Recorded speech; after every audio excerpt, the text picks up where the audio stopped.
হে everyone, MP স্টুডেন্টের ব্লগে তোমাদের সবাইকে স্বাগত।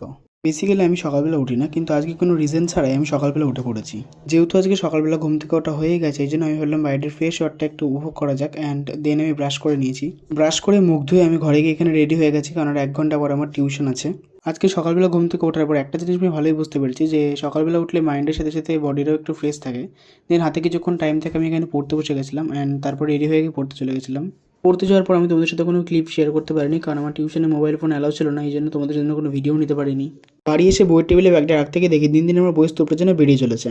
আর এদিকে আমার দুপুরে লাঞ্চটা প্রিপেয়ার করছে। তোমাদের ওইদিকে কেমন শীত পড়ছে তা জানি না, কিন্তু আমাদের এই শহরে ভীষণ শীত পড়েছে, এই জন্য দুপুরের খা রোদ আমার কাছে ভীষণ মিষ্টি মনে হচ্ছে। ছাদে কিছুক্ষণ ঘোরাঘুরির পর মা নিচে লাঞ্চের জন্য ডাক দেয়। আজকে লাঞ্চে ছিল ভাত, ডাল অ্যান্ড বাঁধাকপি আর মাছের মাথা দিয়ে কোনো একটা তরকারি। আচ্ছা, তোমরা কারা কারা আছো বলো? তেমন যে ভাত খেতে বসলে কার্টুন ছাড়া খাওয়া হয় না। আমি যখনই ভাত খেতে বসবো আমার কার্টুন ছাড়া তো খাওয়া হবেই না।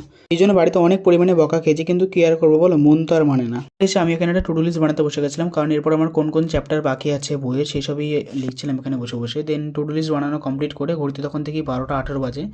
তাই ভাবলাম আমার বেশি দেরি না করে এবার পড়াটা স্টার্ট করা যাক। আজকে আমি একটু ফিজিক্স পড়ছিলাম, কারণ নেক্সট ডে আমার ফিজিক্স এক্সাম আছে। তারপর আমি ঘুমিয়ে পড়ছিলাম, সেটা তোমাদের সাথে শেয়ার করা হয়নি। সো বন্ধুরা, ভিডিওটা এইটুকুনি। খুব শীঘ্রই দেখা হচ্ছে নতুন আরেকটি ভিডিওর সাথে।